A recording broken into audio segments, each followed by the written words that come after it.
Hello everybody, how it's going? Today I'll teaching you how to open Lloyds saving account. So the first thing you need to do is download the app on your cell phone or go to your browser on your cell phone or go to your browser in your computer. I recommend you to do that in the browser on your computer. And the first step, it's simple.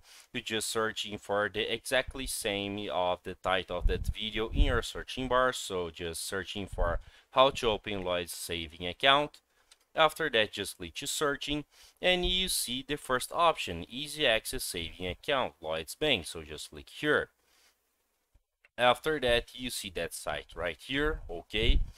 And you see the section to quick and easy to open a easy saver online. So just click here in open now, okay? You're waiting some seconds to open the section to open your saving account in the Lloyds Bank. And after that, you see you're already a Lloyds Bank customer and you're registered for internet banking. So right here, just answer that question, yes or no. And after that, continue follow the steps to create your saving account on Lloyds Banks, okay?